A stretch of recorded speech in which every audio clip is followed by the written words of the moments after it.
우리가 예수님을 믿고 교회에서 신앙생활을 할 때에 여러 가지로 불리게 됩니다. 그리스도인이라고도 불리고 또 예수님의 제자다라고도 불리고 또 우리가 보편적으로 많이 쓰는 성도라고도 불리게 됩니다. 여러분, 이런 호칭이 우리를 대표하게 되는데요. 이 모든 것이 하나님의 전적인 은혜로 주어진 호칭임을 믿으시길 바랍니다. 그래서 여러분, 바울은 이런 표현을 합니다. 여러분, 일꾼이 일을 할 때에 품삯을 받습니다. 그렇죠? 근데 그 품삯을 받을 때 이게 은혜구나라고 받지 않습니다. 여러분, 이 품삯을 받는 것은요, 지극히 당연한 것이고 내가 정정당당하게 일을 한 것에 대한 보수다, 그렇게 생각을 하죠. 맞죠? 그렇죠? 그런데 만약 일하지 않는 사람에게 품삯을 주고 살아갈 수 있는 어떤 돈을 공급해 준다면 그것은 정당한 보수로 받지 않죠. 어떻게 받을까요? 은혜다라고 생각을 하는 거죠. 마찬가지입니다. 바울은 이렇게 이야기합니다. 범죄하여 건관하지 못한 사람을 죄 없다, 심판받아 마땅한 우리를 의롭다 인정해 준다면 그것을 정정당당하게 생각하는 사람은 아무도 없습니다. 모든 사람들이 죄를 범해 심판받아 마땅한데 하나님께서 죄 없다 의롭다 해 주심으로 그 모든 것을 우리는 은혜로 받게 된다라는 사실입니다. 그래서 의롭다고 인정해 주신 하나님을 믿는 자는 그 의롭다 하고 하신 그 하나님께서 인정해 주신 그것으로 인하여 우리는 이것을 큰 복으로 받을 수 있다라는 것입니다. 그래서 여러분, 오늘 본문에 보면요, 다윗이 시편 32편을 인용하면서 이런 말을 합니다. 죄가 가려지고 하나님께서 너 죄 없어 라고 하나님으로부터 인정받은 사람은, 한번 따라서 하겠습니다. 복받은 사람이다. 예, 복받은 사람이다. 죄가 있는데도 불구하고 그 죄를 가려주고 너 죄 없어 라고 인정해 주신다는 거죠. 누가? 하나님께서. 그렇게 인정받은 사람은 세상이 줄 수 없는 큰 복을 받은 사람이다. 다윗이 그렇게 고백했다라고 말하고 있습니다.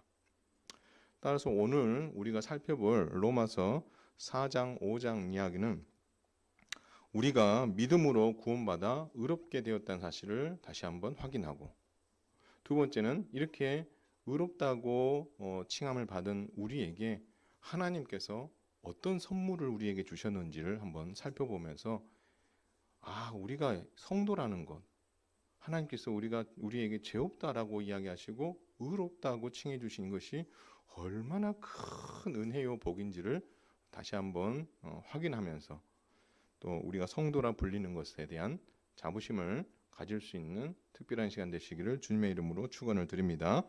그래서 오늘 첫 번째는요, 하나님께서는 모든 사람이 믿음으로 구원받아 의롭다 칭함받기를 바라셨다라는 것입니다. 여기서 중요한 말은 모든 사람입니다. 모든 사람.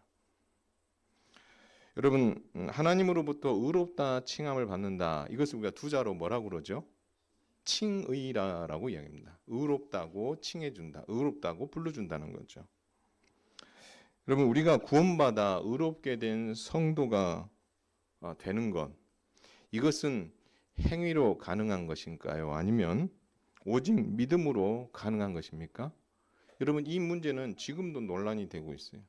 우리는 이미 믿음으로 구원받는다라고 확신하고 있지만 아직도 이것을 받아들이지 않는 이들이 있습니다. 자, 그런데요, 바울은 오늘 로마서 4장에서 아브라함을 예를 들어서 믿음으로 구원받는다라는 것을 해명해 주고 있습니다. 여러분, 만약 아브라함이 자기의 행함과 자기 공로로 하나님으로부터 의롭다함을 받았다라고 하면 아브라함은 어떤 행동을 할까요? 여러분이 만약 뭔가를 열심히 했고 잘했어요. 그리고 그것에 걸맞아서 칭찬을 받았어요. 그럼 여러분은 다른 사람들에게 이야기할 때에 이게 은혜다라고 이야기합니까? 아니면 아니야, 내가 얼마나 공부를 열심히 했는데 내가 얼마나 일을 열심히 했는데, 남들 다 잘 때 내가 밤 꼬박꼬박 새워가면서 얼마나 애를 써서 이 결과를 했는데, 그래서 내가 여기까지 온 거야 라는 것을 자랑하지 않겠습니까? 그렇죠? 저만 자랑합니까? 보통은 다 그렇잖아요. 그렇죠? 마찬가지예요. 아브라함이 만약에 하나님으로부터 의롭다함을 받았다는 것이 자기가 뭔가를 열심히 해서 그 행동과 그의 공로로 하나님, 그래, 너 정말 너 행동 마음에 들어. 그래서 내가 너 의롭다고 불러준다. 이렇게 했다면 아브라함은 어디 가서요? 하나님 자랑하기보다, 야, 내가 그렇게 열심히 했더니 하나님께서 내게 나를 의롭다고 불러주셨어. 그걸 자랑하지 않았겠습니까? 하지만 아브라함은 하나님 앞에서 자랑할 것이 하나도 없다라고 이야기합니다.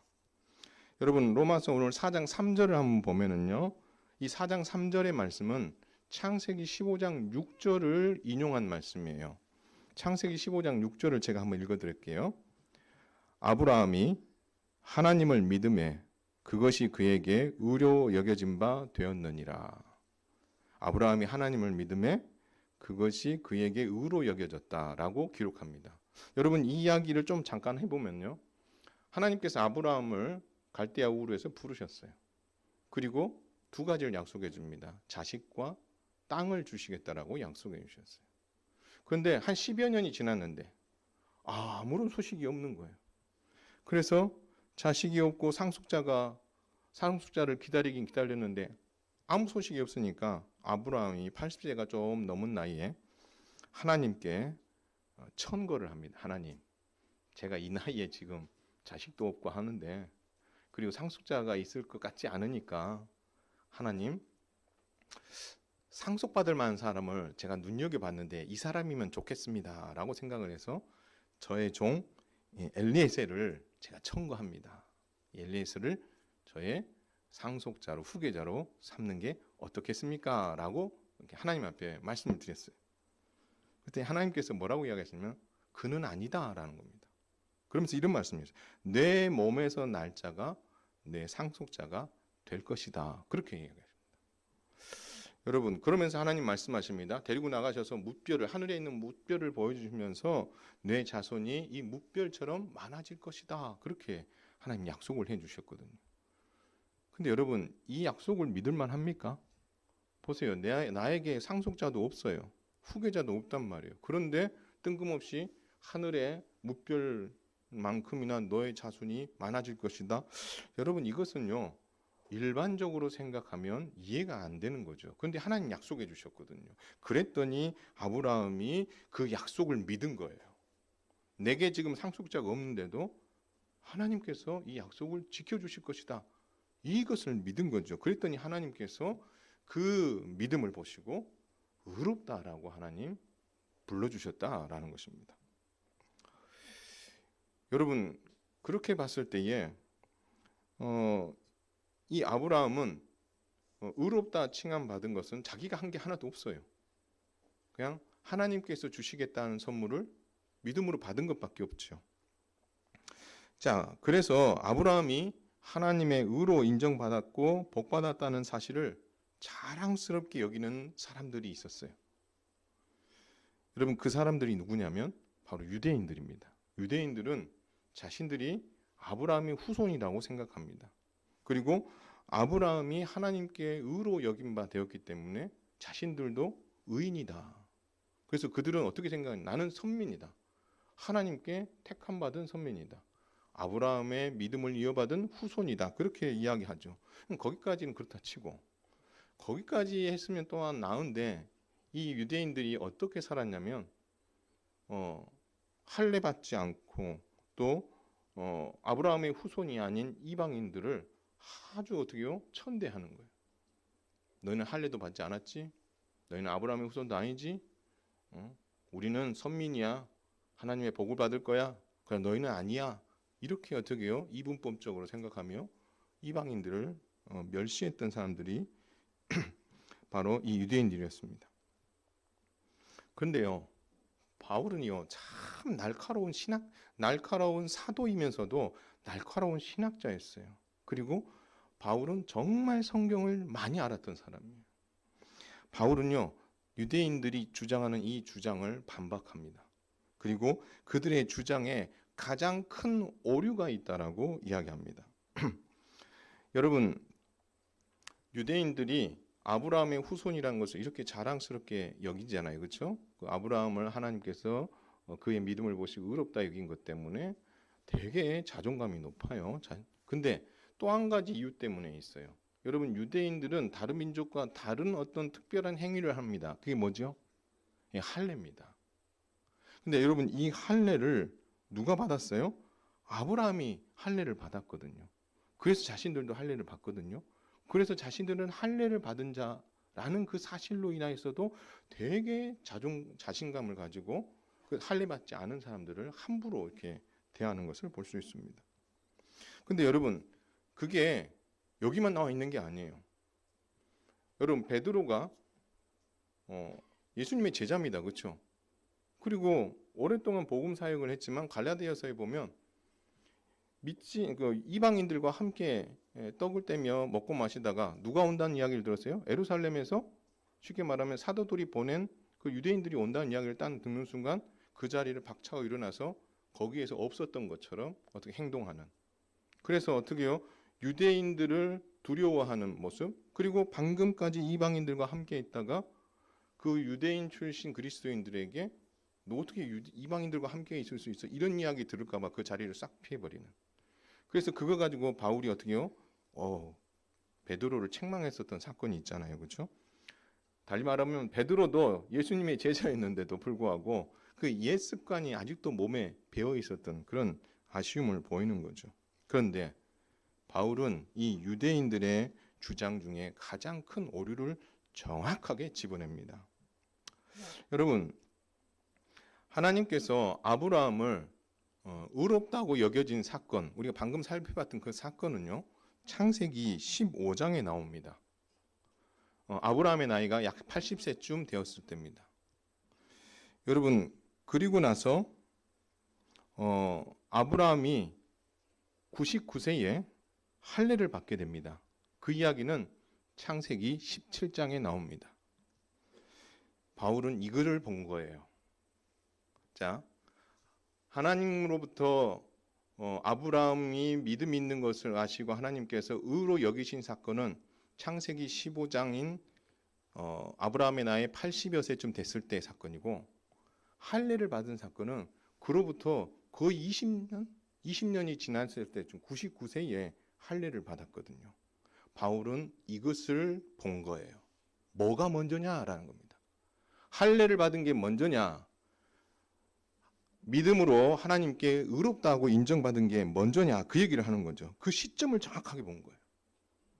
그래서 여러분, 우리는 아브라함의 후손이다 생각하면, 할례 받은 유대인들을 생각하며 유대인들은 선민이다, 복받은 자다, 이렇게 생각을 하지만 사실 믿음으로 구원받고 믿음으로 은혜의 자리에 들어갈 수 있는 복은 할례를 받은 시점 이후가 아니라 할례를 받지 않았을 때인 80세쯤 됐을 때에 하나님께서 아브라함의 믿음을 보시고 의롭다고 칭해 주셨던 이것을 바울이 정확하게 간파한 거지요. 그렇기 때문에 여러분, 아브라함은 믿음의 조상이라고 이야기합니다. 믿으시죠? 예, 아브라함은 믿음의 조상이에요. 근데 그 누구의 믿음의 조상입니까? 유대인들의 믿음의 조상입니까? 아니에요. 따라서 하겠습니다. 모든 사람의 믿음의 조상이다. 한 번 더 따라서 합니다. 모든 사람의 복의 통로다. 믿으시기 바랍니다. 이게 중요한 거예요. 근데 이것을 이 유대인들은 할례를 시점으로 이야기하면서 우리는 할례 받은 자고 아브라함의 후손이고 우리는 의의 백성이고 우리는 선민이다, 이렇게 주장을 하는데 바울은 그렇게 이야기하지 않죠. 아니야. 할례 받은 이야기는 하나님께서 아브라함을 믿음을 보시고 의롭다 여기신 사건은 그 사건보다 훨씬 앞에 있었던 사건이야. 할례를 받기 전에 하나님께서 아브라함의 믿음을 보시고 의롭다고 하셨다니까. 그래서 할례 받은 유대인들, 너희들에게도 아브라함은 믿음의 조상이고 할례 받지 않은 이방인들에게도 믿음의 조상이라는 것 너가 잊어서는 안 된다, 이렇게 말하는 거예요. 그래서 하나님께서 이 의로 여기셨던 이 사건의 시점을 보고 바울은 정확하게 이 유대인들이 주장하는 그 오류를 집어내서 우리가 믿음으로 구원받는 것은 유대인 너희들만이 아니라 모든 사람들에게 주시는 하나님의 은혜의 선물이다라는 것을 바울은 말하고 있다라는 것입니다. 그래서 바울은요 로마서 4장 23절에서 25절에 이렇게 이야기합니다. 우리 같이 한번 읽을까요? 4장 23절에서 25절. 자, 한번 읽겠습니다. 시작. 그에게 의로 여기셨다 기록된 것은 아브라함만 위한 것이 아니요 의로 여기심을 받을 우리도 위함이니 곧 예수 우리 주를 죽은 자 가운데서 살리신 이를 믿는 자니라. 예수는 우리가 범죄한 것 때문에 내줌이 되고 또한 우리를 의롭다 하시기 위하여 살아나셨느니라. 아멘. 여러분 이 말이 무슨 말입니까? 아브라함 한 사람이 믿음의 조상이 되어 모든 사람이 믿음으로 의롭다함을 얻을 수 있는 길을 열어주었다면 그것이 아브라함의 후손이라고 주장하는 유대인들만이 아니라 이방인 모두에게도 주어진 복인데 우리는 더 큰 복을 받았다라는 것입니다. 이 의롭다고 한 것은 아브라함 한 사람에게만 한 것이 아니라 바로 우리들에게도 하나님께서는 의롭다라고 말씀해 주셨다라는 것입니다. 의로 여기심을 받은 우리도 의로 여기심을 받을 존재가 될 것을 아브라함을 통해서 말씀하셨는데 실제 그것이 우리의 것이 된 것은 누구 때문이다? 바로 예수님 때문이다. 예수님이 십자가에서 죽으시고 다시 살아나신 그 사실, 그것을 믿음으로 말미암아 우리는 어떻게 됐다? 의의 백성이 되었다라고 말씀하고 있다. 그래서 우리는 진짜 아브라함의 후손이고 그리고 우리는 예수 그리스도 안에서 의인이라고 칭함받는 특별한 존재가 되었다라고 말씀하고 있다라는 것입니다. 그래서 하나님께서는 우리를 의로 칭함받은 성도라고 우리가 불리게 되었다라는 사실입니다. 사랑하는 성도 여러분, 예수님을 믿고 성도라고 불려지는 것을 자랑스럽게 생각하시고 감사하게 여기시기를 주님의 이름으로 축원을 드립니다. 의롭게 되었다. 내가 뭔가 행위로 의롭게 된 것이 아니라 전적인 하나님의 은혜로 우리가 의롭다 된 거예요. 우리는 죄로 말미암아 심판받아야 되는 게 마땅한데 하나님께서 아니야. 너 죄 없어. 뭘 보시고? 우리의 믿음을 보시고. 그리고 우리에게 하나님은 너는 성도다. 너는 의로운 자다. 하나님께서 불러주셨다라는 것입니다. 여러분이 사회생활을 하기 때문에 많은 직함을 가지고 있을 것입니다. 사람들은 그래서 생활을 하면 그 직함을 부르죠. 사장님, 회장님, 그리고 상무님, 원장님, 부장님, 이런 이야기들, 이런 호칭을 여러분 사람들이 불러주지 않습니까? 그러나 여러분, 이런 호칭은 누가 불러주는 겁니까? 우리의 직책을 사람들이 정하고 사람들이 우리에게 불러주는 거예요. 그렇죠? 내가 사장이라는 호칭, 내가 부장이라는 호칭, 원장이라는 호칭이 영원합니까? 영원하지 않아요.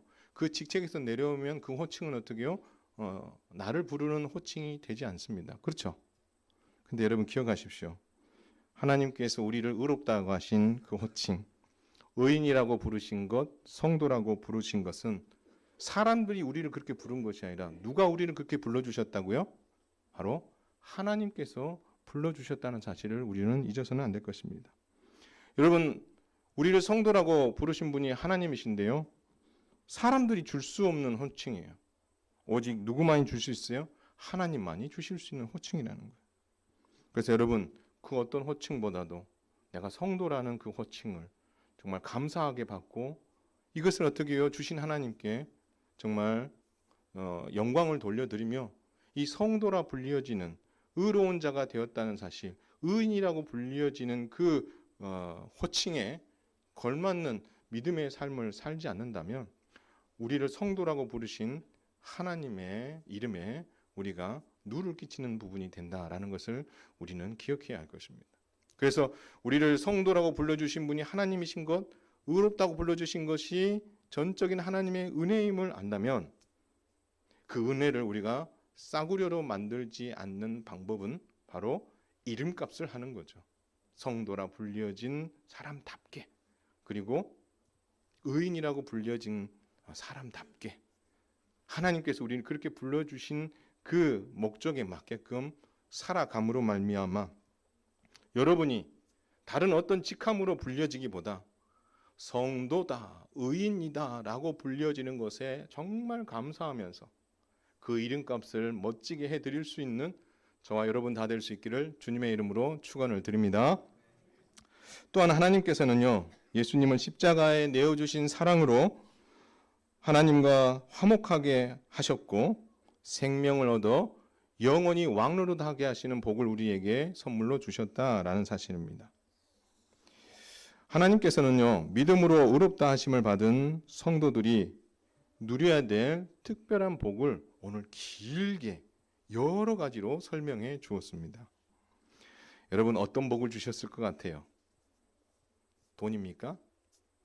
건강입니까? 아닙니다. 이것은 하나님만이 주실 수 있는 복이에요. 첫 번째 복은요, 한번 따라서 합시다. 하나님과 화평하게 되는 복이다. 믿으시길 바랍니다. 여러분 우리 옛 모습이 어떨까요? 오늘 성경에 보니까 우리 옛 모습이 어떤지를 세 개의 절에서 다른 말로 표현해 놨어요. 5장 6절에 보면은요, 우리를 예수님 믿기 전의 모습을 우리가 아직 연약할 때라고 이야기합니다. 8절은 뭐라고 했냐면 우리가 아직 죄인 되었을 때. 10절은 뭐라고 되어 있어요? 우리가 하나님과 원수 되었을 때라고 이야기하고 있어요. 우리가 그러니까 예수님을 믿기 전에 연약한 자였고 죄인이었고 하나님과 원수가 된 관계에 놓여 있기 때문에 그 죄의 결과로 말미암아 우리는 사망에 이를 수밖에 없다라는 것입니다. 그런데 여러분 우리가 이렇게 죄인 되고 하나님과 원수 관계로 여러분 나뉘어지게 된 그 출발점이 어디죠? 바로 아담이, 인류의 대표인 아담이 범죄함으로 말미암아 범죄하기 전 하나님과 화평했었던 그 관계, 하나님의 통치 아래서 에덴 동산에서 어떻게 해요? 주신 명령을 다스리고 하는 그 모든 일들을 넉넉히 감당하며 하나님과 화평했었던 그 관계가 범죄함으로 말미암아 뭐했어요? 깨졌죠. 깨져서 화평이 깨지니 하나님께서 그 아담과 하와를 에덴 동산에서 어떻게 했죠? 추방하셨죠. 그리고 다시 이 안에 들어오지 못하도록 두르고 오는 화형검과 그룹들로 그 길을 딱 차단하셨잖아요. 언제까지 차단하죠? 바로 예수님의 십자가로 우리를 구원해 완성하시는 그날까지 하나님께서는 그 출입문을 차단하셨습니다. 결국 에덴 동산에 들어오지 못하게 하셨다. 이 말은 하나님과 죄인 사이에 관계가 단절됐다는 거고 그 전에 화평했던 관계가 끊어져서 더 이상 화평할 수가 없는 거죠. 더 이상 화평할 수 없으니 우리의 모습이 죄인 되었고 우리의 모습은 원수가 같은 그런 상황이 되었다. 누구하고 원수예요? 하나님과 원수 관계였다라는 거죠. 그런데 우리 하나님께서는 우리가 하나님 자신과 원수 관계로 계속 있기를 바라지 않으셨다는 거예요. 그래서 여러분 5장 10절을 한번 읽겠습니다. 시작. 곧 우리가 원수 되었을 때에 그의 아들의 죽으심으로 말미암아 하나님과 화목하게 되었은즉 화목하게 된 자로서는 더욱 그의 살아나심으로 말미암아 구원을 받을 것이니라. 아멘. 그럼 결국 뭡니까? 관계가 단절되고 화평이 깨졌어요. 그래서 에덴 동산에 함께 있지 못하고 쫓겨나고 그 길마저 차단당했어요. 그런데 그 차단당함으로 말미암아 깨어진 그 화목을 하나님께서 다시 어떻게 하신다는 거예요? 회복시키신다는 거죠. 회복시키시는데 대가가 필요한 거예요. 죄에 대한 대가. 그래서 하나님께서 누구를 십자가에 내어주셨어요?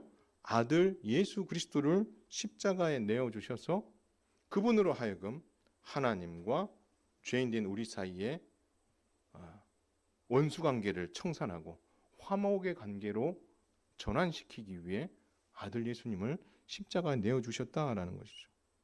그 십자가가 결국 처음 창조되었을 때 하나님과 아담 사이에 화평했었던 그 관계, 그 관계를 다시 어떻게요? 회복하게 만듦으로 말미암아 우리가 하나님을 아버지라 부르며 은혜의 보좌 앞에 나아갈 수 있고, 그리고 그분을 이름을 부르며 기도할 수 있고, 그분과 이 화평의 관계를 계속해서 유지할 수 있는 길이 열린 거죠. 달리 말하면 에덴 동산으로 나아가고 하나님 앞에 나아갈 수 있는 차단되었던 그 차단막이 사라져 버림으로 우리가 하나님과의 바른 관계, 화평의 관계를 누리게 되는 복을 얻게 되었다라는 사실입니다.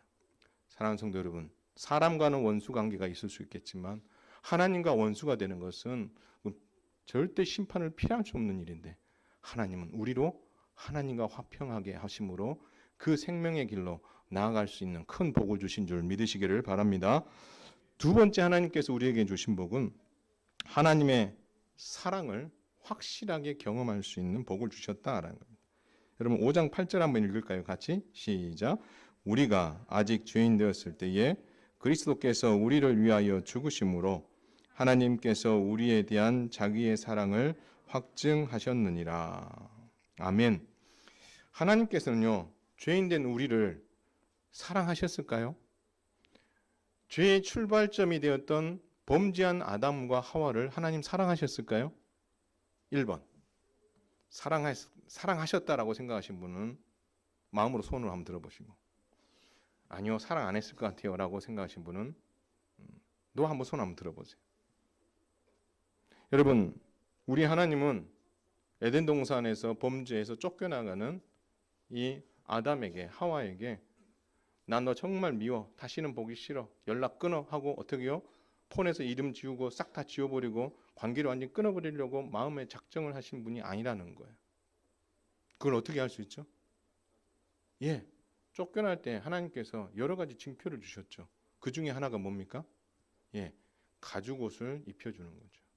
이 가죽옷을 입혔다는 것은 무언가 희생이 있었다는 거고, 그 희생의 근거로 그들에게 정말 덮어주시는 은혜를 주시는 거죠. 그럼 그 가죽옷을 입혔다는 말은 다른 말로 말하면 먼 훗날 독생자 예수 그리스도가 희생의 제물이 되어서 너희들을 살려줄 것이고, 너희 죄를 이 가죽옷이 일시적으로 덮어주었듯이 예수님의 십자가의 피가 너희를 어떻게 할 것이다? 죄를 덮어주고 너희에게 정말 구원의 은혜를 베풀어 주실 것이다.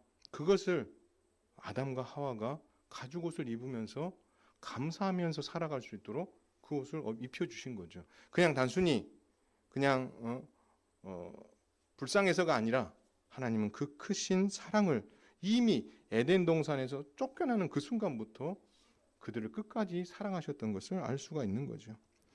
그 말은 돌려 이야기하면 하나님은 내가 너희를 사랑한다, 이 말들이 공허한 메아리가 아니라는 거예요. 첫 범죄하고 하나님으로부터 쫓겨나는 그 아담에게조차 벌써부터 하나님이 너희를 사랑한다라는 것을 몸소 가죽옷을 입혀서 보여주셨던 그 하나님이 독생자 예수 그리스도가 이 땅에 오시는 그 순간까지 내가 너희를 사랑한다라는 말 안에는 단순히 우리가 일반적으로 말하는 그런 사랑이 아닌 바로 아들 예수 그리스도를 십자가에 내어주시기까지 내가 너희를 사랑하고 너희를 다시 나와의 관계를 바로 세우기를 원한다는 그 하나님의 마음이 이미 에덴 동산에서 쫓겨날 때부터 가지고 있었음을 알 수 있다라는 거죠. 그래서 우리는 하나님은요, 사랑을 말로만 하신 분이 아니에요. 우리 하나님은 사랑을 행동으로, 약속을 지키심으로, 그리고 명확하게 그 사랑을 증명해 보여주셨다라는 것이죠. 어디에서요? 바로 우리가 심판받아 짊어져야 될 그 십자가를 아들 예수 그리스도로 대신 지게 하셔서, 그리고 그 십자가의 보혈의 피를 믿음으로 말미암아 우리로 하여금 하나님 사랑을 다시 어떻게요? 경험하고 그 사랑의 복을 받을 수 있도록 하나님께서 은혜를 우리에게 베풀어 주셨다라는 것입니다. 따라서 우리 하나님께서는 성도인 우리에게 하나님의 사랑을 확실하게 경험할 수 있는 복을 주셨음을 우리는 잊어서는 안 될 것입니다. 세 번째, 하나님께서 우리에게 주시는 복은요, 바로 한번 따라서 합니다. 구원에 이르는 복이다. 여러분 5장 9절 한번 읽겠습니다. 시작. 그러면 이제 우리가 그의 피로 말미암아 의롭다 하심을 받았으니 더욱 그로 말미암아 진노하심에서 구원을 받을 것이니. 아멘. 여러분, 죄인인 우리는 하나님의 진노와 심판에서 벗어날 수 있습니까? 없습니까? 없습니다. 이 땅에서 태어난 사람이라면 누구도 범죄한 죄인으로서 하나님의 심판에서 비껴나갈 수 있는 사람은 단 한 명도 없습니다. 그래서 하나님께서 비껴나갈 수 있는 길, 살릴 수 있는 길을 하나님 준비하신 거죠. 바로 예수 그리스도의 십자가의 피, 그 피로 우리를 의롭다 하심을 받게 하셨고, 그 의롭다 하심으로 말미암아 진노와 심판의 자리에서 죽을 수밖에 없는 우리를 건져내셔서 벗어나게 해주셔서 구원을 받는 복의 자리로 인도해 주신 줄 믿으시길 바랍니다. 그래서 우리가 성도로서 누릴 수 있는 이 세 번째 복은 다름이 아니라 구원에 이르는 복이다라는 사실을 잊어서는 안 될 것 같습니다. 더 나아가서 하나님께서는 우리에게 바울은 이런 이야기를 합니다. 우리가 과거에 어떠한 존재였냐라고 했을 때에 한 사람 아담의 범죄로 말미암아, 한 사람 아담의 불순종으로 말미암아 우리가 사망에 이르게 되었다라고 말합니다. 여러분, 우리가 사망에 이르게 되었다는 말을 바울은 뭐라고 이야기하냐면, 한번 따라서 하겠습니다. 사망이 우리를 왕노릇한다. 이 말은 뭐냐면 사망이, 죽음이 우리의 왕이 되고 우리는 그 사망의 종이 되어서 늘 죄 아래 살 수밖에 없고 죄와 사망의 권세 아래 눌려 사는 인생으로 살 수밖에 없었다라고 말씀하고 있습니다. 여러분, 이것은 정말 비참한 어떤 상태인 거죠. 그래서 여러분, 아담의 범죄가 모든 인생들에게 정말 큰 어떤 아쉬움을 줬던 것 중에 하나가 바로 이건 겁니다. 바로 우리가 하나님과 관계가 틀어짐으로 인해서 우리가 사망의 종노릇하고 사망을 왕으로 모시며 죄와 심판 가운데 그 지배 아래 살 수밖에 없었다라는 것입니다. 그래서 여러분, 오늘 4장 뒷부분에 보면요, 계속 이 이야기를 하는 거예요. 한 사람 아담의 범죄가 우리에게 어떤 결과를 가져왔는지를 계속 이야기를 하는 거예요. 그 결론은 뭐냐면 결국 우리가 사망에 이르렀고 사망의 종노릇하고 있다, 그 얘기를 하고 있는 거죠. 그게 우리가 예수님을 믿기 이전에 우리의 상황이었다라고 말합니다. 그런데 놀랍게도 또 한 사람이 등장합니다. 그 한 사람이 누구죠? 바로 예수 그리스도라는 것입니다. 여러분, 오늘 본문에 보니까 아담은 오실자의 모형이다라고 이야기합니다. 오실자가 누구죠? 예수님입니다. 아담은 실패했지만 아담 이후에 또 다른 아담이, 두 번째 아담이 오시는데 그 아담은 실패한 아담과 다른 아담이다라는 거죠. 그 둘째 아담이 바로 예수 그리스도고, 그 예수 그리스도의 십자가의 은혜가 우리를 사망과 그리고 진노 아래 있지 않게 하고 다시 놀라운 은혜의 자리로 우리를 어떻게 해요? 있게 해주셨다라고 말씀합니다. 여러분, 그것을 로마서 5장 17절, 18절, 21절이 말하고 있는데요. 같은 맥락의 말들이 반복됩니다. 여러분, 15절, 18절 한번 17절, 18절 한번 읽겠습니다. 시작.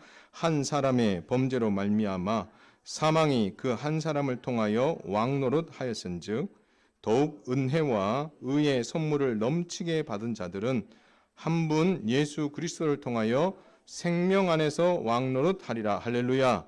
여러분, 은혜와 의의 선물을 넘치게 받은 자들, 그 자들이 누구입니까? 예수 그리스도를 믿은 저와 여러분인 줄 믿으시길 바랍니다. 그 사람들에게 하나님께서 어떤 복을 주셨어요? 한 분 예수 그리스도를 통하여 생명 안에서 왕노릇한, 사망 안에서 정말 사망의 종노릇하는 인생이 아니라 그리스도와 함께 생명 안에서 왕노릇하는 인생이 되게 해주셨다라고 말씀하는 거예요. 신분이 완전히 달라진 거죠. 18절 한번 읽겠습니다. 시작. 그런즉 한 범죄로 많은 사람이 정죄에 이른 것 같이 한 의로운 행위로 말미암아 많은 사람이 의롭다 하심을 받아 생명에 이르렀느니라. 할렐루야. 여러분, 한 의로운 행위는 무엇입니까? 예수 그리스도의 순종입니다. 십자가 순종이고 십자가의 죽으심이죠. 그 의로운 행위로 말미암아 많은 사람이 의롭다 칭함을 받아서 저와 여러분이 성도가 되었고, 거기에 멈추지 아니하고 하나님께서 우리에게 큰 선물을 주셨는데, 무슨 선물을 주셨다고요? 생명을 선물로 주셨다라는 거예요. 아담 한 사람의 범죄로 말미암아 모든 사람이 사망에 이르렀는데, 사망의 권세 아래 있지 아니하고 그것을 우리를 다시 어떻게요? 생명의 자리로 복귀시켜 준 거예요. 복귀시켜 준 거. 21절 한번 읽겠습니다. 시작. 이는 죄가 사망 안에서 왕노릇한 것 같이 은혜도 또한 의로 말미암아 왕노릇하여 우리 주 예수 그리스도로 말미암아 영생에 이르게 하려 함이라. 십자가 은혜가 우리에게 준 세 번째 선물은요, 뭐예요? 예, 영생입니다. 그러면 여러분, 십자가 은혜가 없으면 그러면 어떤 벌을 받는다는 거죠? 영생이 아니라 영벌이라는 거예요. 저와 여러분이 영벌의 자리에서 영생의 자리로 옮겨진 줄 믿으시길 바랍니다. 이게 우리 십자가의 은혜인 거죠. 그래서 여러분, 우리가 성도가 된 것으로 인하여 받는 선물 네 번째는 바로 이 영생이요, 생명이요, 생명 안에서 왕노릇하는 복을 우리가 누게 되었다라는 것입니다. 사랑하는 성도 여러분, 우리는 하나님께서 아들 예수님을 내어주시는 은혜, 예수님의 십자가의 은혜로 이렇게 많은 복을 받은 특별한 존재가 된 사실을 감사할 수 있기를 주님의 이름으로 축원을 드립니다. 여러분, 감사할 수 없는 형편에 살고 있잖아요.